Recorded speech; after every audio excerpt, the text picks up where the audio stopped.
In the spirit of Valentine's Day, we're going to look at scoring for romance. But I want to do things a bit differently, and I want to go beyond conventional generic romance scoring. And I want to focus things today around leitmotifs and character melodies that maybe represent certain dynamics and certain relationships in picture. So my aim here is really to inspire you to think beyond generic romance scoring and really think about how you can create memorable character themes within your compositions. And I'm going to show you how you can do that using a little set of Spitfire libraries that I've chosen. And the ones that I've picked are Appassionata Strings, Chamber Strings, Heirloom, and Cinematic Soft Piano.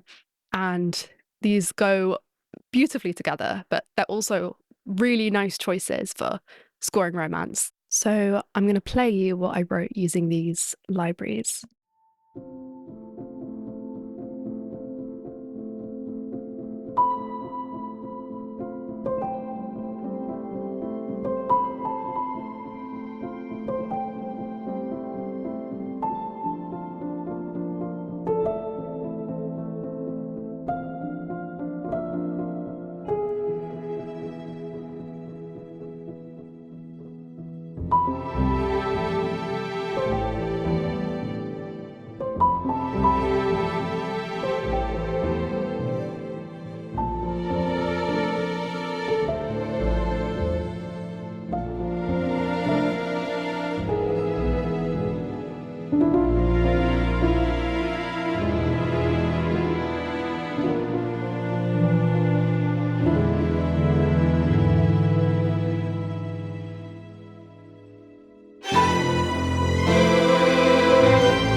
So this demo has got 3 parts to it, which you might have seen here in the markers lane.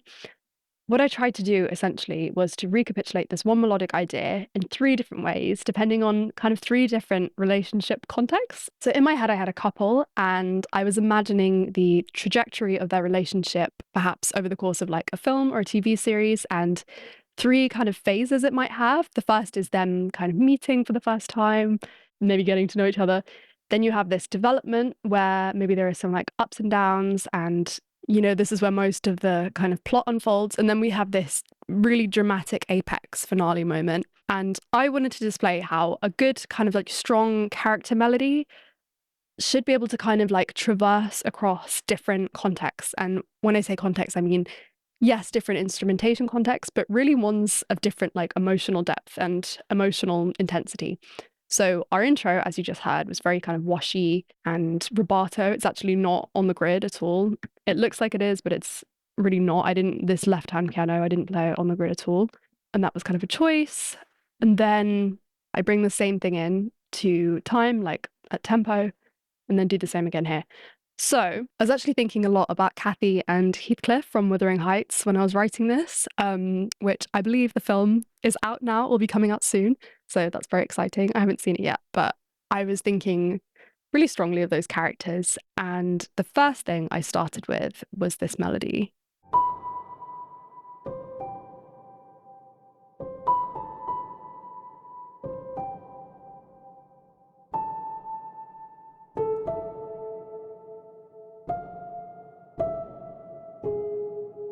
I kind of hear this as like an A and B. I hear the A as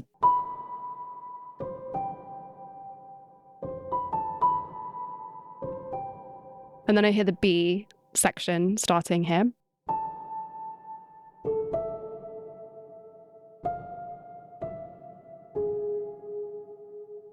The whole thing just came from this interval. I was like, what's the most like absolutely lovesick like interval? I often use intervals as like a jumping off point for melodic ideas, and I just thought this like 7th sound was just so like, just even that in itself, just like the rub between those 2 notes, there was a tonal quality to it that I was like, okay, yeah, this has got what I want. How do I build from that, and how do I go from there? So I literally just added the fifth. And then like a little kind of melodic embellishment. And I even considered doing like that, but I think too many fifths in there. It sounds a little bit kind of plonky on the fifth end, so I picked. And then you imply a harmonic change. And then this kind of resolution. And you expect, I mean, my ear wants here to hear a resolution to chord 5, which would be, but instead I've gone down to, because the other most like gut-wrenchingly lovesick thing I think there is 4 minor. And whilst we're actually not harmonizing this with 4 minor, obviously this note, this G sharp, is the 3rd degree of that chord in the signal. We're just in C.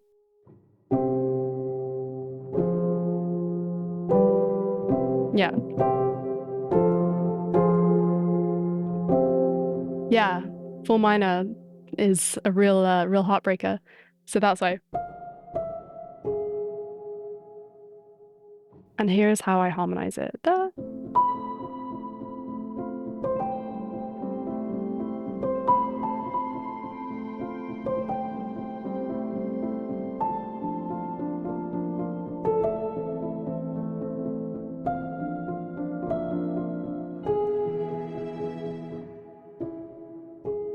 So I actually go to E major there, which is 3 major. So in a major key, so if C is 1, 3, which is E, is usually a minor chord. If we're being kind of like harmonically consonant, by just raising the 3rd, making it major, you're pulling a heartstring. So that's why I did that.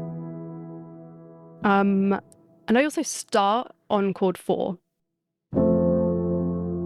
And I kind of have this like rocking between chord 4 and chord 6.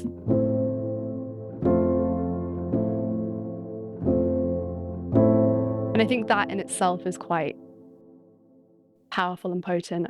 Chord 4 is kind of like chord 5's like sad boy cousin. It's kind of got like a sense of like it's satisfactory and it's strong and it's one of the kind of like major like chord degrees, but it's soft and it's kind of like emotional. So yeah, after our kind of nice 4/6 back and forth, I actually go to chord 7, or chord like flat 7. I go to B flat, which adds a little sense of like, for me, like kind of wonder and possibility. And then we're going to go to chord 2, which is D minor. And then we go to our E major. So it's this like, I just love this movement.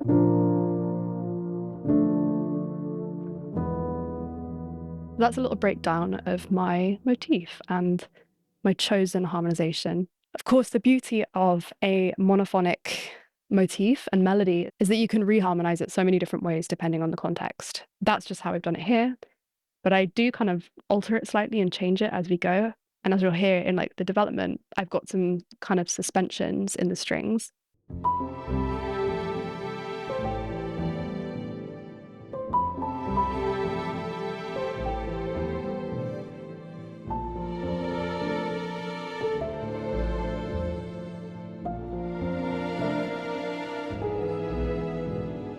So I wanted to create a voice leading here in the strings because I think that's romantic and it's just a nice thing to do. So the voice leading here kind of goes, it starts in an E and it goes da da da da da da da.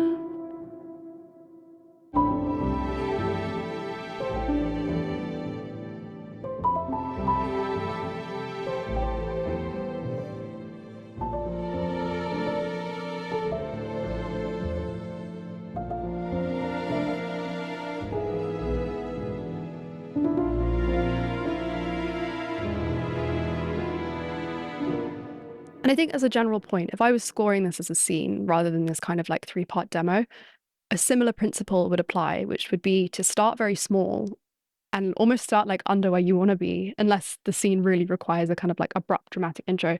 Because with this kind of very emotive scoring with lots of push and pull, you need somewhere to go.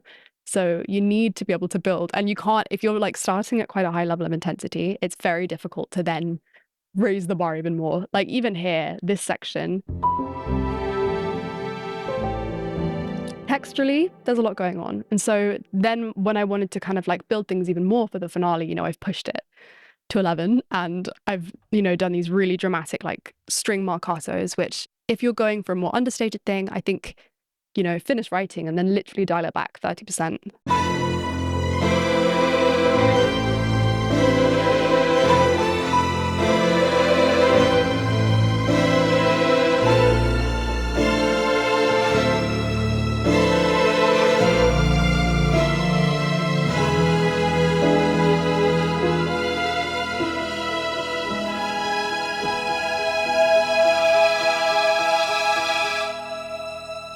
And then if I was scoring a scene, I would have this cut out before the tear falls, before the kind of like pivotal moment happens. Like, I think it's so effective to use abruptness and to use stopping before the thing happens rather than scoring, you know, whatever it is. Yeah, the tear fall, the person dying, the kiss, stop it right before. That's just I mean, it doesn't always work. It's not always applicable, but when I was scoring this abrupt stop, this is kind of what I had in my head. So I want to talk a little bit about how I've layered Appassionata and chamber strings here. So I've got these really nice hairpin bow change articulations happening in Appassionata.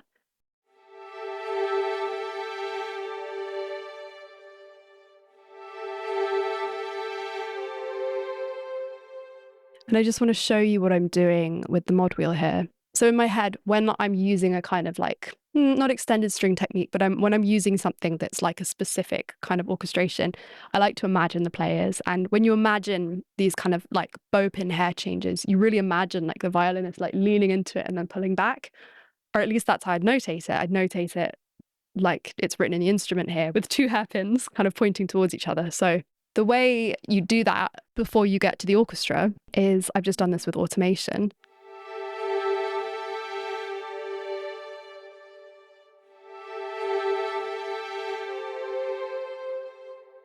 And that's another huge tip for me when you're scoring for romance or for max emotional effect, is to really make use of kind of like that push and pull. And even if it's with tempo, like with rubato, for example, which is when you kind of like deliberately drag and push and pull the tempo around. I've layered this with chamber strings, as I said before. And what I've basically done is not done that at all with chamber strings because I wanted like this bed of texture underneath.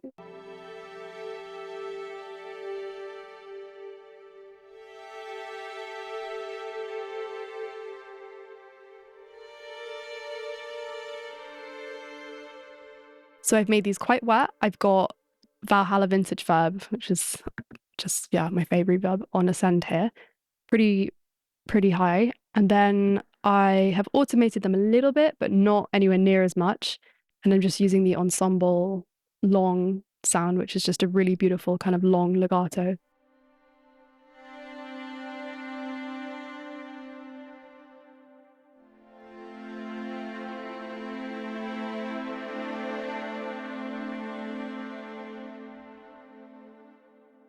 And something I use a lot in chamber strings is this easy mix kind of distance fader. So you can really change the sound and size of this ensemble by just kind of dragging the listener position further away or closer. So I've got this one set quite close. And then underneath those legatos, I have got the basses and cellos doing this nice little like pits exchange.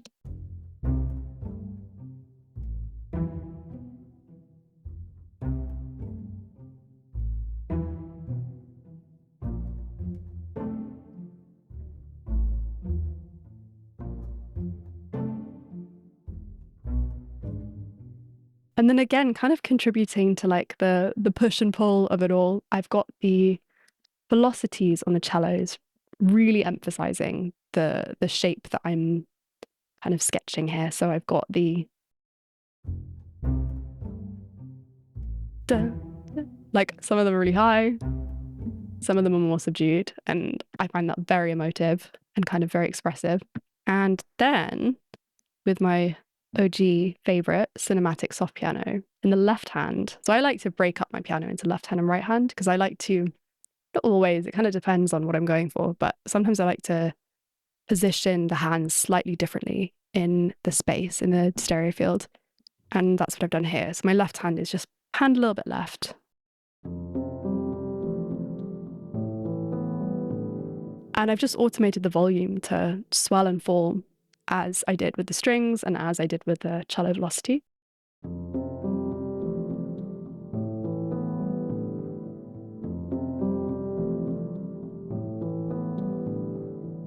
And I think I was really inspired, like this kind of broken chord figure.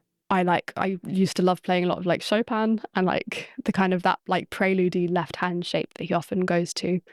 Obviously, very like different from this, but just in terms of that, like, yeah, that kind of arpeggiated shape, I think I was really inspired for that.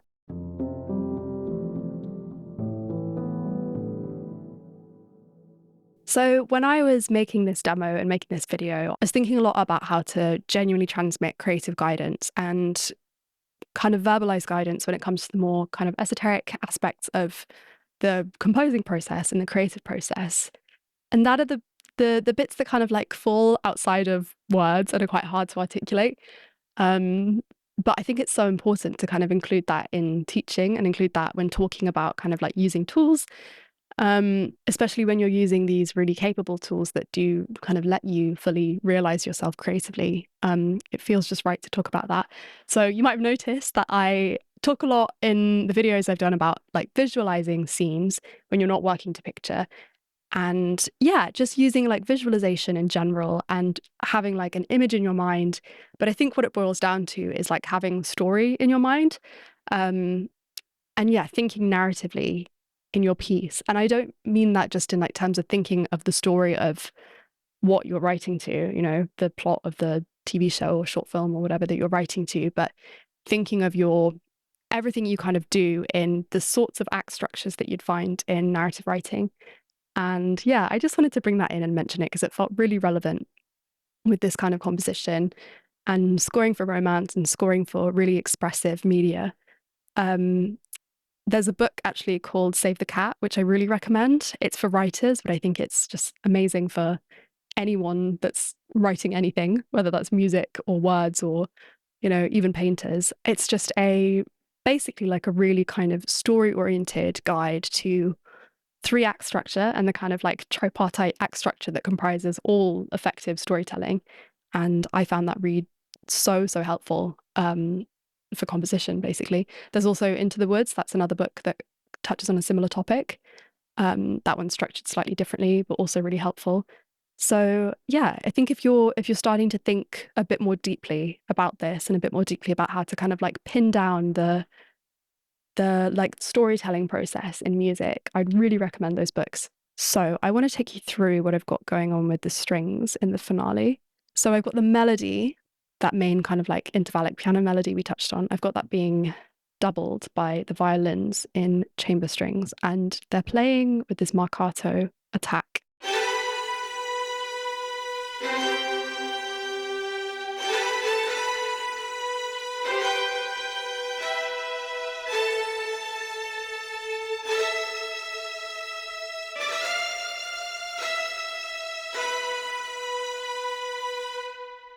And I've actually got them divisi here, so they split halfway. They're playing in octaves and then they split and they kind of harmonize.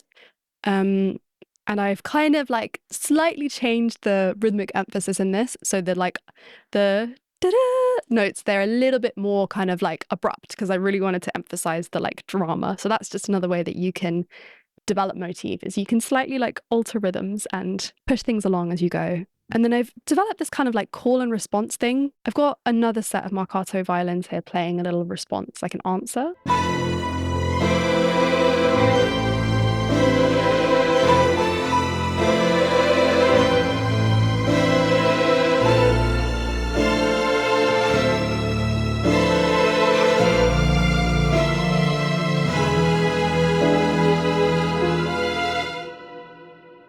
while like after I wrote this, I was like, oh, that kind of like reminds me of a relation, like it's a relational dynamic. There's like two voices in this final capitulation of the melody, and they're kind of arguing with each other, or it felt like that to me. And sometimes that happens with creative ideas where I will write something because I kind of gut feel it's what I want to have. And then after I've actually written it, I realize why I wrote it and why I kind of like instinctively chose it. And in this case, it was because it had this like argumentative, but also very like feeling dynamic between them. I've also got the violins underneath the main melody, just on the long articulation here.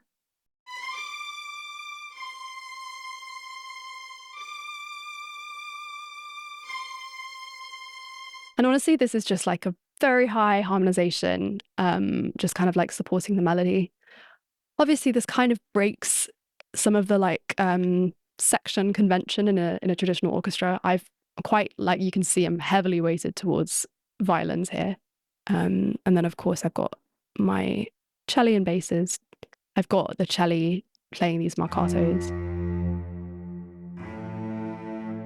But I wanted the end to be really kind of almost screechy. So that's just what I've picked and I've gone with. There are no rules. And obviously, if you were assembling an ensemble to play this, you could have as many violins as you want. And then I've got the basses in Appassionata playing these hairpins.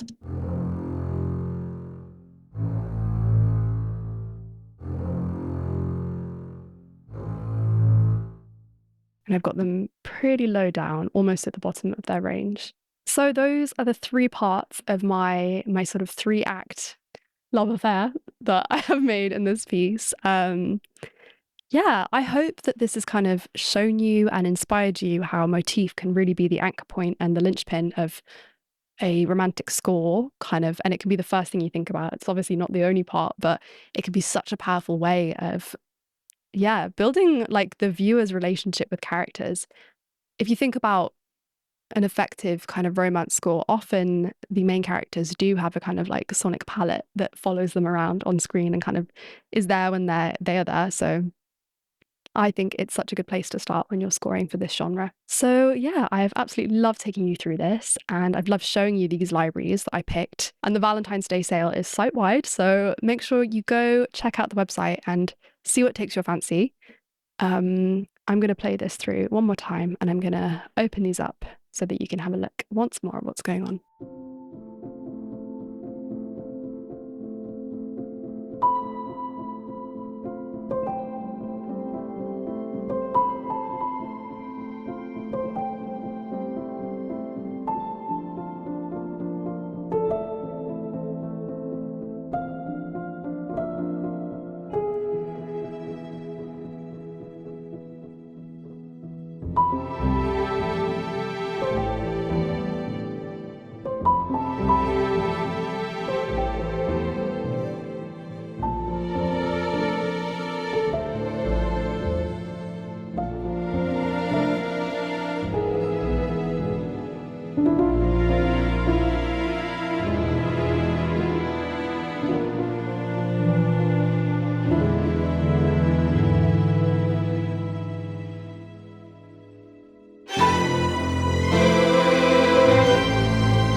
Thank you so much for watching and for joining me as I went through that. And yeah, be sure to go check out the Valentine's Day sale.